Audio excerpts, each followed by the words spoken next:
When I told my son I had cancer, he looked at me and said, "Don't worry, we'll figure something out." I believed him, but just 2 days later, I came home from a blood test and found my bedroom empty. All my things were gone. Derek had moved me into the garage right next to some paint cans and an old bucket. No apology, no explanation.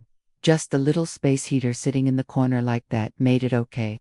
So I started writing things down and quietly changed my will.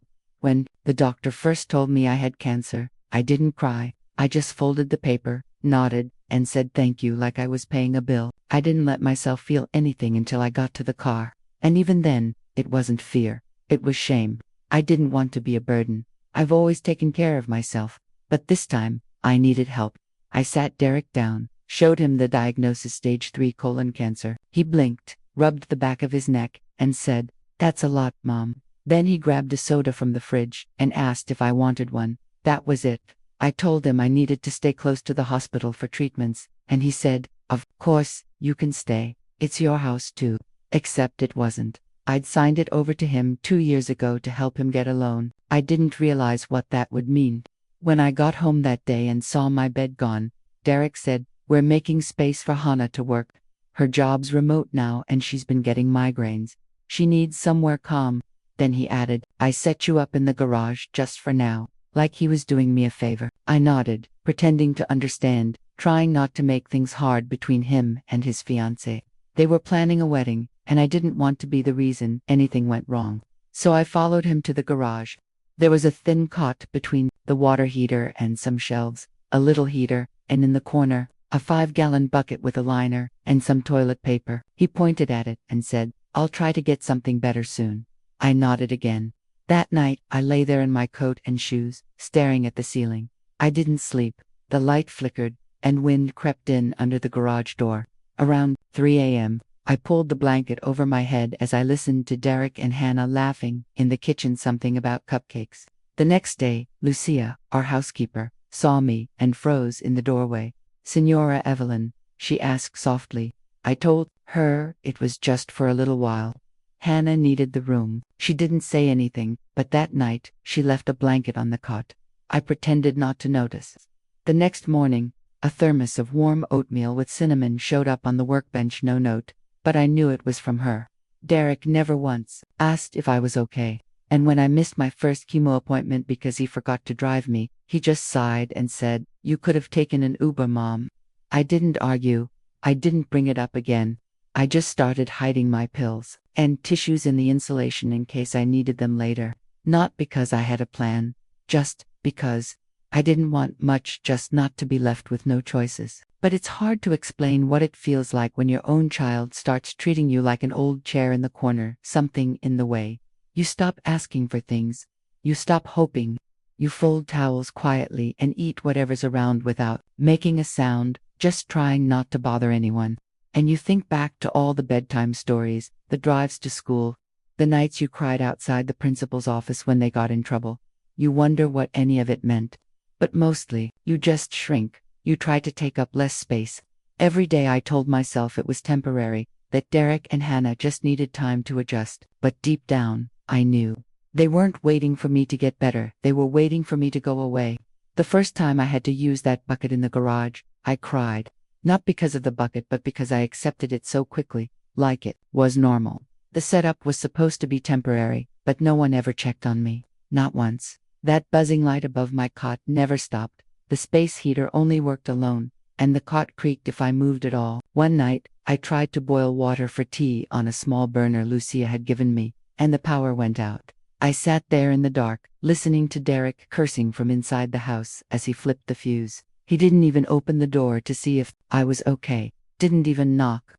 A few nights later, they had a dinner party, only knew because I heard Hannah laughing and smelled lasagna through the garage wall. No one brought me a plate. I had a peanut butter sandwich and water from a cracked mug, and I told myself it was fine.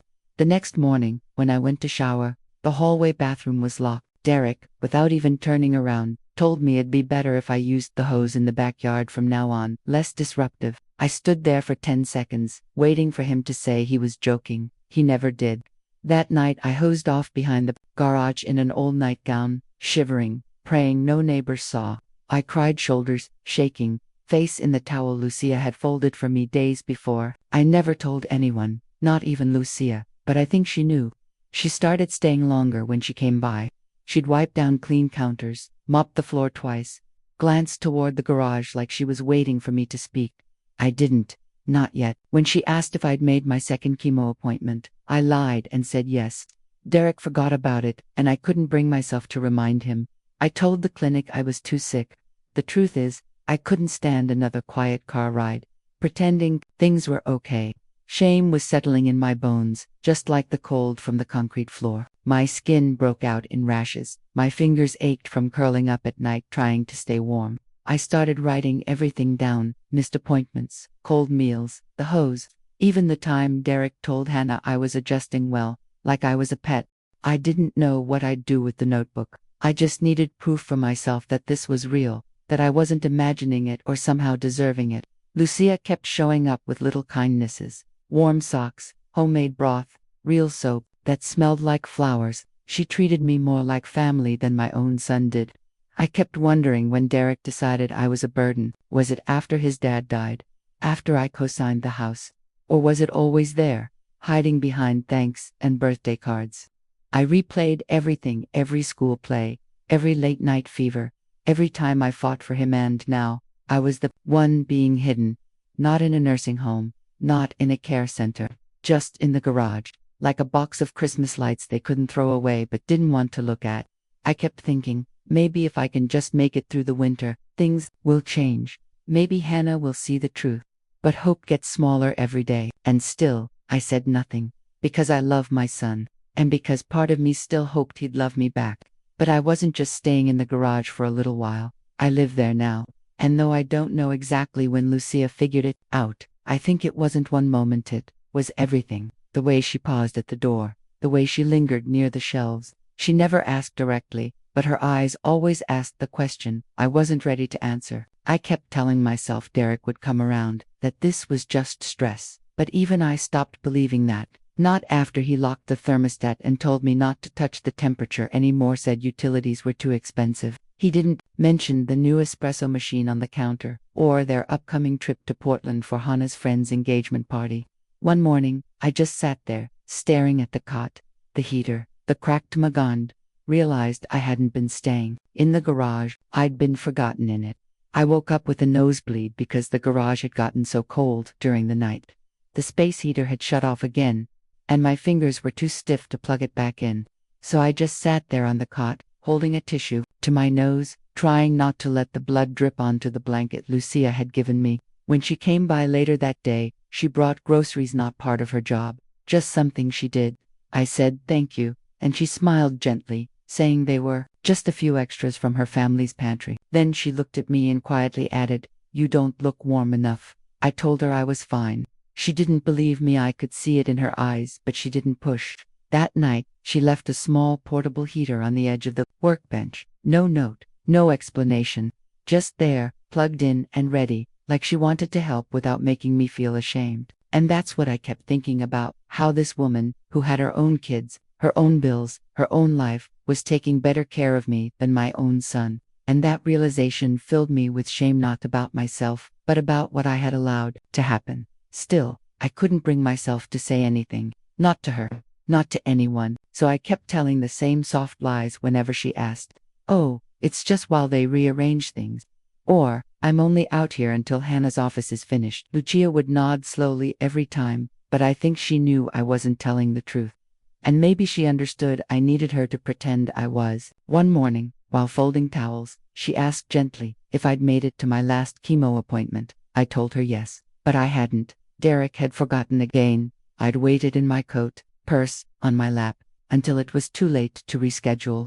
When I finally told him, he just shrugged and said, "Why didn't you remind me?" Like it was my fault, like I was the problem. That night, I started writing everything down again. Every missed ride, every cold night, every time the bathroom was locked or the thermostat told me access denied. I hid the notebook under a loose floorboard near the water heater. No one knew about it, not even Lucia. But I needed it. I needed proof that I wasn't imagining things, that I wasn't being dramatic or emotional, like Derek had once said during an argument that still stung. I wasn't crazy. I saw the truth in Lucia's eyes every time she looked at me. One quiet afternoon, after Hannah had gone out and Derek was on a work call, Lucia stood beside my cot and said softly, "If you ever want to talk, not as your cleaner, just as a person, I'm here." I nodded, but I couldn't speak, not yet. The words were too heavy to say out loud. That night, I lay awake, staring at the ceiling, wondering if I should take Lucia up on her offer. Not to complain, not to blame anyone, just to have someone witness it all. Because that's what I'd lost more than anything, someone who actually saw me. In that garage, I felt like a ghost, tucked between dusty boxes of old Christmas ornaments, Derek's forgotten college textbooks, a cracked mirror, and a broken vacuum. I wasn't a person anymore. I was just another thing taking up space. But Lucia, she noticed, not completely, not yet, but enough to remind me that I still existed. And maybe that mattered more than I realized. I always knew Derek had a complicated relationship with money, but I didn't understand how bad it really was until I found the envelope. It wasn't snooping. Lucia had asked me to grab glass cleaner from the hall closet, and I sat down for a minute on the couch. That's when I saw it, half sticking out from under the cushion. My name was on it, Derek's handwriting. Before I could stop myself, I opened it. Inside was a credit card statement, one I'd never signed up for, but it had my full name, my address, everything. Nearly $6,000 charged to it. Tech gear, streaming subscriptions, even some payment to something called Bitsever Holdings, a scam, probably. I sat there holding that envelope, numb. I knew exactly what it was. 2 years ago, after his startup crashed, I co-signed a few things to help him get back on his feet. He promised it was temporary, that I'd never be responsible, but here it was, my name, my debt, my problem. I didn't say anything to him that day. I didn't have the energy. I just took the envelope back to the garage and hid it under my mattress. That night I barely slept. Every gust of wind against the door made me jump. I felt sick, torn between anger and guilt. Guilt, because I was still trying to believe he didn't mean to hurt me, that maybe he planned to pay it off before I noticed, that maybe he thought it didn't matter. But deep down, I knew better. After that, I started watching closer. One day he left his laptop open in the kitchen, and I saw the tabs: how to sell NFTs, get fast loans with bad credit. He wasn't recovering, he was sinking. And instead of reaching out for help, he was quietly pulling me under with him. Then, I found a letter in the mail, a warning from a collections agency, threatening legal action, addressed to me, for an account I'd never opened. My hands shook, but I made a copy the next day at the library. I told Derek I was going for a walk, but really, I was building a paper trail, gathering quiet evidence that my life was being stripped away, one piece at a time, while I slept beside a stack of rusted tools. And what hurt most wasn't even the money, it was how casual he was about it. How he still kissed me on the forehead when Hannah was around. How he handed me cold coffee like he was doing me a favor. How he joked about the power bill when I hadn't touched the thermostat in over a month. I wasn't a mother to him anymore. I was a signature, a shield, a reason the house hadn't been sold, a prop to make him look like a good son. That's when I started keeping a second set of notes, dates, mail, receipts, anything, because even if I couldn't say it out loud, I needed to know I wasn't crazy. I needed proof that I was still real.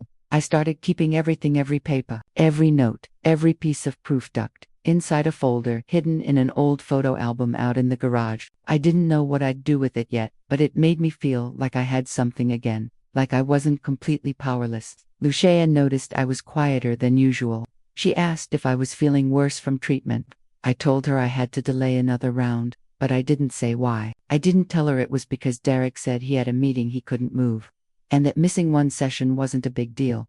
But I saw it in her eyes, she knew. Or at least, she was starting to. That night, after the house went quiet, I sat under the flickering garage light with a pen light, and looked over every document I'd saved, every printed email, every excuse I'd swallowed. And it hit MIT. Wasn't just cancer I was fighting anymore. It was the slow erasing of who I was, my credit, my dignity, my name all disappearing at the hands of the one person I had once called my greatest accomplishment. Then Lucia said something, nothing direct, but something that stayed with me. She was folding towels and said, "Sometimes people only believe what they see." That was it. No more, no less. But I understood, and I couldn't stop thinking about it. I didn't want revenge. I didn't even know what I wanted. Just something solid, something real. proof that I wasn't imagining it all. So, when she left her old Android phone on the workbench that Friday, no words, no explanation, just a soft nod. I didn't hesitate. I tucked it behind some towels, hit record, and let it run. The first night, all it caught was me coughing and the wind rattling the garage door. But the next afternoon, while Derek thought I was sleeping, I caught him on the phone. His voice floated in through the cracked window above the sink. "She's still here," he said, annoyed. "Yeah, the chemo slowed her down a lot. I don't think she's got more than a few months left." Then he laughed, like my illness was just a delay in his plans. "No, I haven't told Hannah the full story. She thinks Mom's just helping out with rent. Easier that way." I sat frozen, sick to my stomach, listening to it that night through headphones. I had to pause it twice just to breathe. It wasn't just what he said, it was the way he said it, like I didn't matter, like I was already halfway gone. After that, I got smarter. I recorded more, during Zoom calls, when friends came over, when he talked to Hannah like I wasn't listening. I caught him telling someone over video chat that elder care was draining his budget, which was a lie. Was on Medicaid. Lucy, soup and towels were the only care I was getting. I even recorded him yelling at a crypto rep, saying, "I don't care whose name is on the account. It's my money now." Every recording was another crack in the wall I had built to protect my denial. Then, one afternoon, I heard him tell Hannah he wished I'd just consider a care home. It would be easier for everyone. She looked stunned, like it was the first time she'd heard anything about it. "I thought she wanted to stay here," she said. And Derek just shrugged, like my wishes didn't matter, like I didn't matter. That night, I emailed all the clips to myself using a fake account. I didn't say anything, didn't even explain what they were. I just sent them to someone I still knew at legal aid from. Back when I helped low-income families get housing grants at the school, I wasn't sure what would come next. But for the first time in a long time, I didn't feel invisible. I labeled the email insurance. I didn't know if I'd ever use it, but just knowing it was there made me feel safer. That night, sitting in the garage with the phone hidden under my blanket, I realized something. I didn't feel invisible anymore. I wasn't just surviving. I was watching. I was listening. I was recording. And even if no one else in that house cared, I had proof that I was still here. It happened on a Tuesday. One of those days where everything feels heavy, even if nothing big is going on. Lucia was in the kitchen, refilling the cleaning spray. I stood nearby, holding a dish towel I hadn't even used, pretending I had a reason to be in the room. Derek had left early for a client meeting, and Hannah was upstairs on Zoom. For the first time in weeks, the house felt still, quiet. Lucia looked exhausted more than usual. Her hair was pulled back in a rushed bun, and the shadows under her eyes looked deep.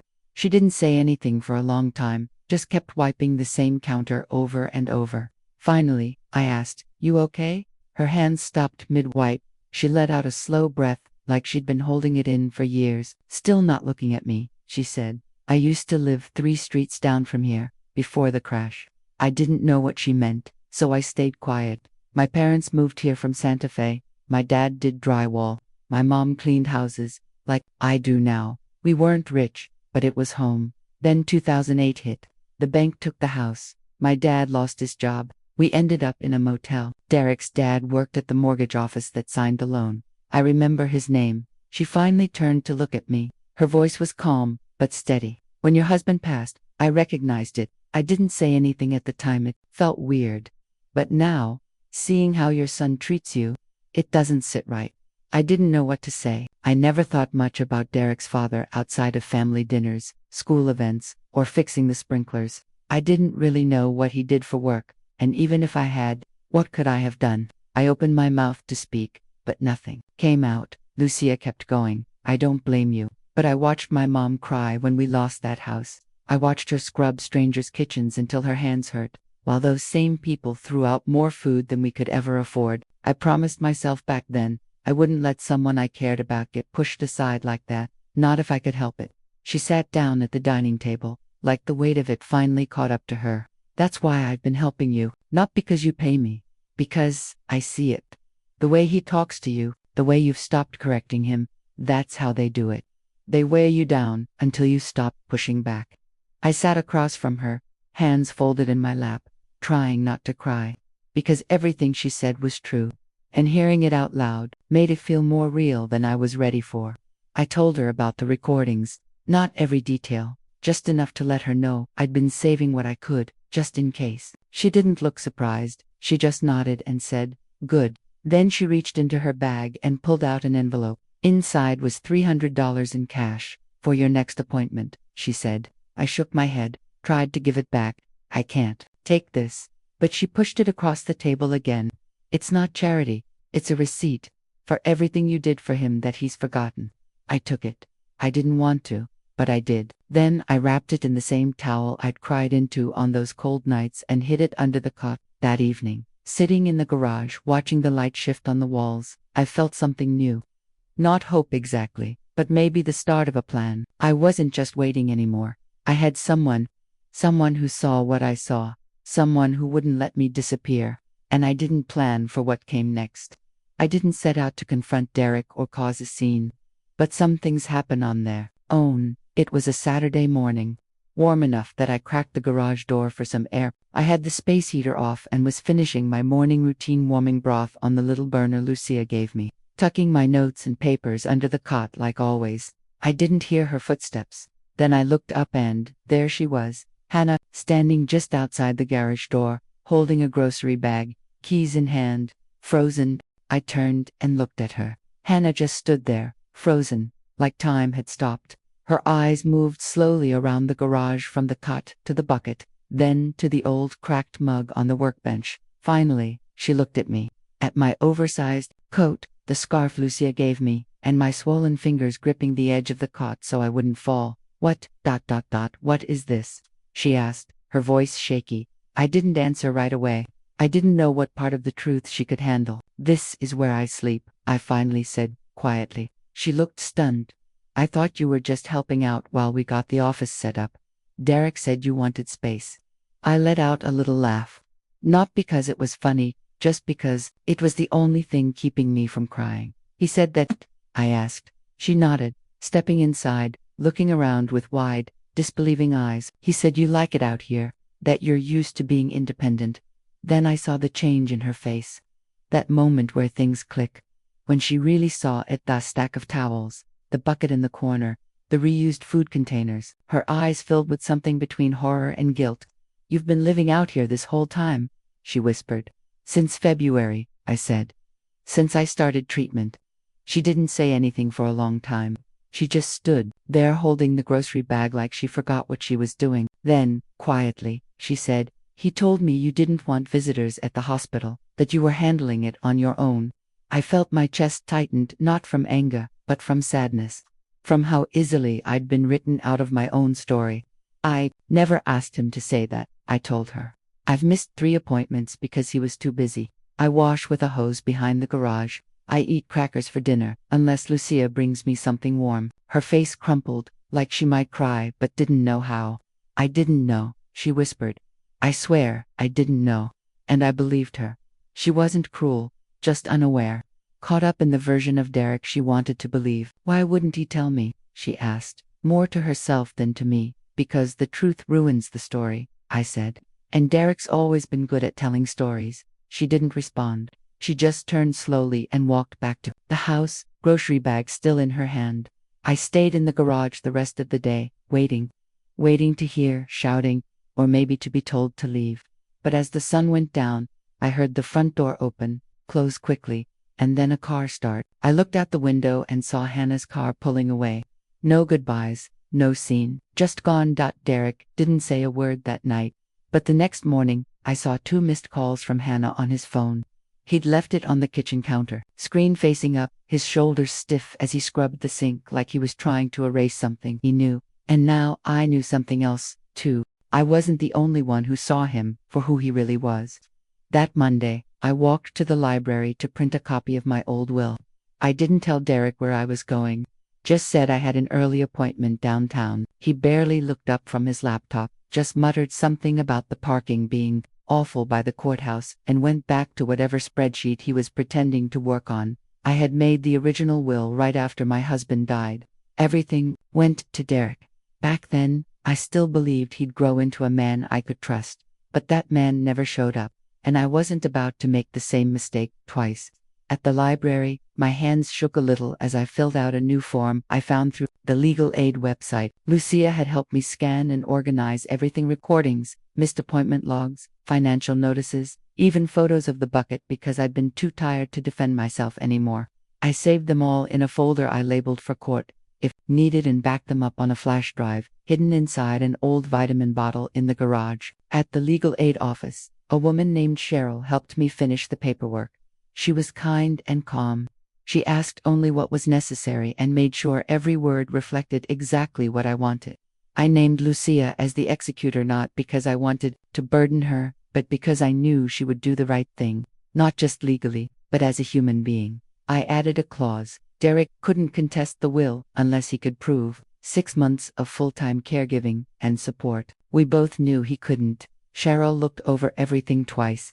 Then she asked if I had someone to witness the signature. I gave her Ted Marlowe's number, my neighbor, one of the only people outside of Lucia who noticed I never came into the house anymore. He showed up, no questions asked, signed the paper, and gave me a quiet look that said, "I see you, you're doing the right thing," he told me. And for the first time in months, I believed it. That night, I didn't sleep because I was afraid, but because standing up for myself felt so new, my body didn't quite know what to do with it. I kept hearing Derek's voice in my head: "You don't have to worry about all that stuff, Mom. I've got it handled." And it made me sick to think of how many times I nodded along. I didn't tell him about the new will. Not yet. There was no point. But I tucked a signed copy into my notebook, updated the email folder, and wrote a simple note to leave in the mail if something ever happened to me. Just in case. I wasn't trying to punish Derek. I just wasn't going to reward him.